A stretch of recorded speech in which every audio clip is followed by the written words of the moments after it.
প্রিয় দর্শক, কল্পনা করুন গতকাল রাতেও যারা ছিল সুস্থ মানুষ, আজ সকালে তারা হয়ে গেছে পশু।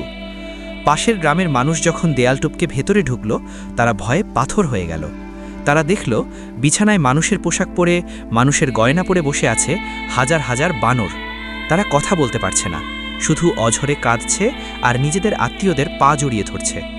মাত্র এক রাতে আল্লাহর একটি লানতে কিভাবে পুরো একটি ধনী জাতির চেহারা বিকৃত হয়ে বানরে পরিণত হলো। কি ছিল তাদের সেই ভয়ঙ্কর অপরাধ? ইতিহাসের সেই লোমহর্ষক ঘটনা জানতে ভিডিওটি শেষ পর্যন্ত দেখুন। লোহিত সাগরের তীরে বিশাল জলরাশির পাশে গড়ে উঠেছিল বনি ইসরায়েলের এক সমৃদ্ধ জনপদ। তাফসিরকারকগণ বলেন, জায়গাটির নাম ছিল আইলা বা বর্তমানের ইলাত। সেখানকার মানুষের প্রধান পেশা ছিল মাছ ধরা। সাগরের মাছ বিক্রি করেই তারা বিশাল ধনী হয়েছিল। তাদের জীবন ছিল সুখের, সম্পদের কোনো কমতি ছিল না। কিন্তু আল্লাহ যখন কাউকে সম্পদ দেন, তখন তাকে পরীক্ষাও করেন। আল্লাহ চাইলেন এই জাতিটিকে পরীক্ষা করতে, তাদের ঈমানের গভীরতা মাপতে। হজরত মুসা আলাইহিসসালামের শরীয়ত অনুযায়ী বনি ইসরায়েলের জন্য সপ্তাহের একটি দিন ইবাদতের জন্য নির্দিষ্ট ছিল।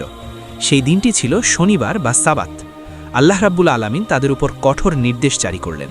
তিনি বললেন, শোনো, সপ্তাহের 6 দিন তোমরা যা খুশি করো, মাছ ধরো, ব্যবসা করো, কিন্তু খবরদার, শনিবার দিনটি শুধুই আল্লাহর ইবাদতের জন্য। এই দিনে তোমরা কোনো দুনিয়াবি কাজ করতে পারবে না, বিশেষ করে সাগরে মাছ ধরতে পারবে না। যদি এই হুকুম অমান্য করো, তবে তোমাদের ওপর কঠিন আযাব নেমে আসবে। শহরের মানুষরা মেনে নিল।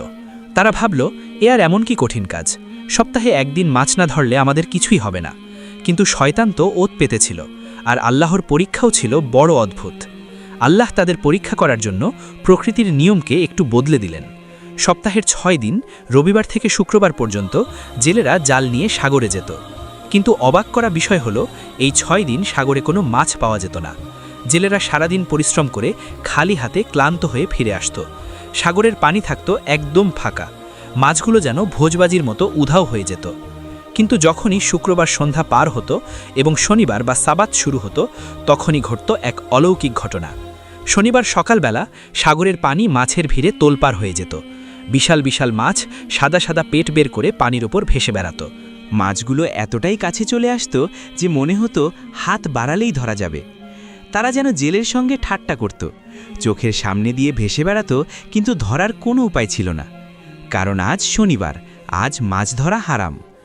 আবার যখন শনিবার সন্ধ্যা পার হয়ে রবিবার আসত, মাছগুলো আবার গভীর সমুদ্রে পালিয়ে যেত। মাসের পর মাস, বছরের পর বছর এই পরীক্ষা চলতে লাগল। জেলেদের পেটে ক্ষুধা, ঘরে দারিদ্র্য, অথচ চোখের সামনে কোটি কোটি টাকার সম্পদ ভেসে বেড়াচ্ছে।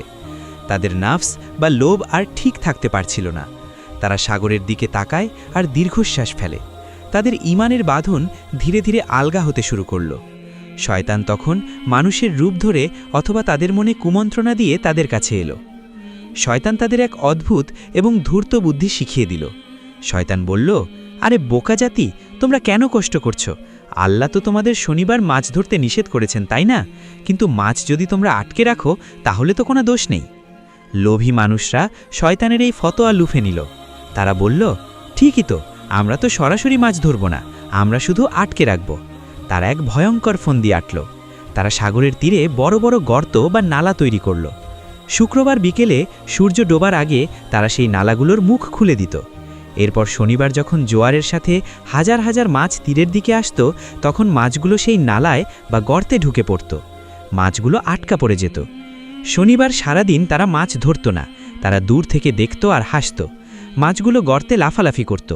এরপর রবিবার সকালবেলা তারা এসে সেই আটকে পড়া মাছগুলো তুলে নিত আর মানুষকে গর্ব করে বলতো, দেখেছ, আমরা আল্লাহর হুকুমও মানলাম, আবার মাছও পেলাম। আমরা তো শনিবার মাছ ধরিনি, আমরা তো রবিবার ধরেছি। তারা ভাবল তারা আল্লাহকে ধোঁকা দিচ্ছে। তারা ভাবল এই আইনি বাহানা করে তারা পার পেয়ে যাবে। আল্লাহর হুকুমকে নিয়ে তারা রীতিমতো ছিনিমি খেলা শুরু করল। তাদের এই ধৃষ্টতা দেখে শহরের মানুষ 3 ভাগে ভাগ হয়ে গেল। প্রথম দল, যারা এই পাপ কাজে লিপ্ত হলো, এরা ছিল লোভী এবং অবাধ্য। দ্বিতীয় দল, যারা নিজেরা পাপ করত না কিন্তু অন্যদেরও বাধা দিত না। তারা বলতো, বাদ দাও না, ওরা যা খুশি করুক, আল্লাহ ওদের বুঝবে। তৃতীয় দল, যারা ছিল মুমিন এবং সাহসী, তারা চুপ থাকতে পারল না। তারা শহরের মোড়ে মোড়ে দাঁড়িয়ে চিৎকার করে বলতে লাগলো, হে আমার জাতি, তোমরা এ কি করছো? তোমরা আল্লাহকে ধোঁকা দিচ্ছ। এটা তো সরাসরি মাছ ধরা। তোমরা আল্লাহর আযাবকে দাওয়াত দিচ্ছ। পাপী লোকেরা তখন এই ভালো মানুষগুলোকে নিয়ে হাসাহাসি করত। তারা বলতো, তোমরা কেন আমাদের জ্ঞান দিচ্ছ? আমরা তো বুদ্ধিমান, দেখো আমরা কত ধনী হয়ে গেছি, আল্লাহ আমাদের কিছুই করছে না। ভালো মানুষগুলো যখন দেখল এরা কোনোভাবেই কথা শুনবে না, তখন তারা একটি কঠিন সিদ্ধান্ত নিল। তারা বলল, আমরা এই পাপী সম্প্রদায়ের সাথে এক শহরে থাকব না। আল্লাহর গজব যখন আসবে তখন তা ভালো মন্দ বিচার করবে না। তাই তারা শহরের মাঝখানে একটি উঁচু দেয়াল তুলে দিল। এক পাশে থাকলো আল্লাহর হুকুম মান্যকারী ভালো মানুষরা, আর অন্য পাশে থাকলো সেই মাছ শিকারী পাপীরা। অবশেষে সেই ভয়ঙ্কর রাতটি ঘনিয়ে এলো। পাপীরা শনিবার রাতে প্রচুর মাছ খেয়ে উৎসব করে নাচ গান করে ঘুমাতে গেল। তারা জানত না এটাই তাদের মানুষের রূপের শেষ রাত। তারা জানত না আসমান থেকে আল্লাহর লানত বা অভিশাপ তাদের ঘরের ছাদ ভেদ করে নেমে আসছে। গভীর রাতে যখন সবাই ঘুমে অচেতন, তখন হঠাৎ মাটির নিচ থেকে কোনো শব্দ হলো না, আকাশ থেকে কোনো বজ্রপাতও হলো না, কিন্তু প্রতিটি মানুষের শরীরের কোষগুলো পরিবর্তন হতে শুরু করলো। তাদের চামড়া কুঁচকে গেল, শরীরে বড় বড় লোম গজাতে শুরু করলো, তাদের মেরুদণ্ড মেকে গেল এবং পিছন দিক থেকে একটি লেজ বেরিয়ে এলো। সকাল হলো, রবিবার সকাল। শহরের ওই পাশের অর্থাৎ ভালো মানুষদের এলাকায় সূর্য উঠল। মানুষ ঘুম থেকে উঠে নামাজ পড়ল, কাজে বের হলো। কিন্তু দেয়ালের ওই পাশে অর্থাৎ গর্দিদের এলাকায় কোনো শব্দ নেই, পিন পতন নীরবতা, না কোনো দরজা খোলার শব্দ, না কোনো মানুষের গলার আওয়াজ। ভালো মানুষগুলো চিন্তিত হয়ে পড়ল। তারা ভাবল, ব্যাপার কি? ওরা কি সবাই মরে গেল, নাকি ওরা এতই ঘুমাচ্ছে? কৌতূহল দমাতে না পেরে কয়েকজন সাহসী যুবক মই বেয়ে সেই উঁচু দেয়ালের ওপর উঠল। দেয়ালের ওপর থেকে তারা নিচের দিকে তাকালো, আর তাকানোর সাথে সাথেই তাদের চোখ ভয়ে কপালে উঠে গেল। তাদের হাত পা কাঁপতে লাগলো।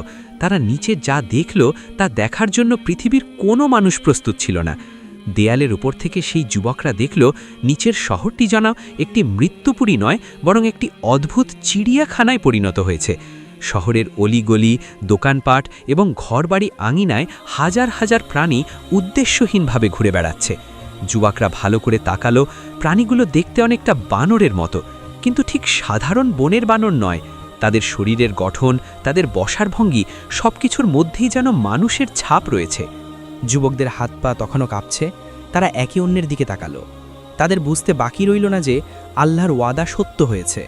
সেই যুবকরা দেয়াল থেকে নিচে নেমে দৌড়ে এলো তাদের সম্প্রদায়ের মুরব্বীদের কাছে। তাদের শ্বাস তখনও দ্রুত ওঠানামা করছে। তারা চিৎকার করে বলল, হে আমাদের কওম, সর্বনাশ হয়ে গেছে। দেয়ালের ওই পাশে পাপীদের এলাকায় আর কোনো মানুষ অবশিষ্ট নেই। আল্লাহ তাদের সবাইকে পশুতে পরিণত করে দিয়েছেন। এই খবর মুহূর্তের মধ্যে মুমিনদের এলাকায় আগুনের মতো ছড়িয়ে পড়ল। সবাই ভীতস্ত হয়ে পড়ল। কৌতূহল এবং ভয়ের এক অদ্ভুত মিশ্রণ কাজ করতে লাগল। মুরব্বীরা সিদ্ধান্ত নিলেন, চলো আমরা নিজের চোখে গিয়ে দেখে আসি আল্লাহর আযাবের স্বরূপ, যাতে আমাদের পরবর্তী প্রজন্ম এই ঘটনা থেকে শিক্ষা নিতে পারে। তারা সবাই মিলে সেই দেয়ালের প্রধান গেটের কাছে গেল। অনেক বছর ধরে এই গেট বন্ধ ছিল। তারা কুঠার এবং হাতুড়ি দিয়ে সেই গেটের তালা ভেঙে ফেলল। বিশাল দরজাটি ক্যাঁচ ক্যাঁচ শব্দ করে খুলে গেল। মুমিনরা ভয়ে ভয়ে পা টিপে টিপে সেই অভিশপ্ত শহরের ভেতরে প্রবেশ করল। শহরের ভেতরে ঢোকার পর যে দৃশ্য তাদের সামনে ভেসে উঠল তা কোনো হরর মুভির চেয়েও ভয়ঙ্কর। তাফসির ইবনে কাসিরে হযরত কাতাদা থেকে বর্ণিত আছে যে যুবকরা পাপ করেছিল, তারা বানরে পরিণত হলো, আর যারা বয়স্ক বা বৃদ্ধ ছিল তাদের চেহারা শূকরে বিকৃত হয়ে গেল। পুরো শহরটি কান্নার আওয়াজে ভারী হয়ে উঠল, কিন্তু সেই কান্না কোনো মানুষের গলার আওয়াজ ছিল না, ছিল এক অদ্ভুত ক্যাঁচ ক্যাঁচ আর বোনানির শব্দ। মুমিনরা সেই অভিশপ্ত শহরের বাজারগুলোর দিকে তাকালো। গতকাল যেখানে মাছ বিক্রির ধুম পড়েছিল, টাকার গরমে যেখানে পা ফেলা যেত না, আজ সেখানে ছড়িয়ে ছিটিয়ে আছে পচা মাছ আর দুর্গন্ধ। সেই হারাম সম্পদ যা তারা এত কষ্ট করে জমিয়েছিল, আজ সেটা ধুলোয় গড়াগড়ি খাচ্ছে। তাদের দালান কোঠা, তাদের সোনাদানা সব পড়ে আছে, কিন্তু ভোগ করার মতো কেউ নেই। আল্লাহ দেখিয়ে দিলেন, হারাম সম্পদ মানুষকে শান্তি দেয় না, বরং ধ্বংস ডেকে আনে। বানরগুলো তাদের মুমিন আত্মীয়দের পিছনে পিছনে ঘুরতে লাগলো। তারা মুমিনদের জামা ধরে টানত, তাদের পায়ের কাছে লুটিয়ে পড়ত। তাদের চোখে ছিল বাঁচার আকুতি। হয়তো তারা ভাবছিল তাদের আত্মীয়রা তাদের এই অবস্থা থেকে বাঁচাতে পারবে, কিন্তু আল্লাহর ফয়সালা একবার হয়ে গেলে তা আর ফেরানো যায় না। তাফসিরবিদগণ উল্লেখ করেন, এই বানর হয়ে যাওয়া মানুষগুলো একে অপরকে চিনতে পারছিল। তারা যখন আয়নায় বা পানিতে নিজেদের ছায়া দেখত তখন তারা ভয়ে এবং লজ্জায় চিৎকার করে উঠত। তারা বিশ্বাস করতে পারছিল না যে তাদের সেই সুন্দর চেহারা, সেই মানুষের অবয়ব কোথায় হারিয়ে গেল।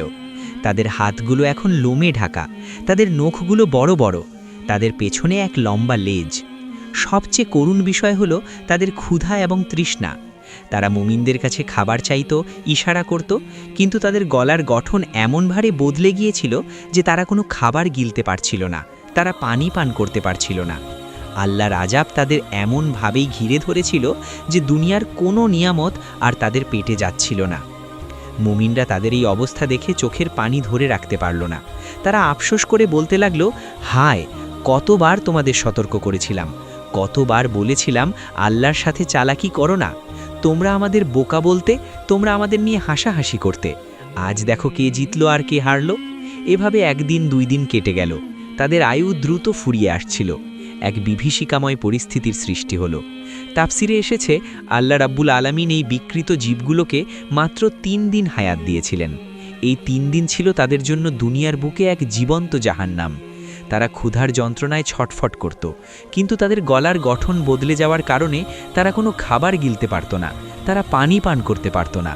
তাদের পেটের ভিতর আগুন জ্বলত, আর বাইরে ছিল অপমানের গ্লানি। 3য় দিনের সূর্য যখন ডুবু তখন এক নীরব মৃত্যু সেই জনপদকে গ্রাস করতে শুরু করল। এক এক করে প্রতিটি ঘরে, প্রতিটি রাস্তায় সেই বানরগুলো মাটিতে লুটিয়ে পড়তে লাগলো। কেউ তার ভাইয়ের পায়ের কাছে মরে পড়ে রইল, কেউ তার জমানো সম্পদের উপর মরে পড়ে রইল। তাদের চোখগুলো তখনও খোলা, কিন্তু তাতে আর কোনো প্রাণ নেই। সূর্যাস্তের পর পুরো শহর আবার নিস্তব্ধ হয়ে গেল, কিন্তু এবারের নিস্তব্ধতা ঘুমের নয়, এবারের নিস্তব্ধতা মৃত্যুর।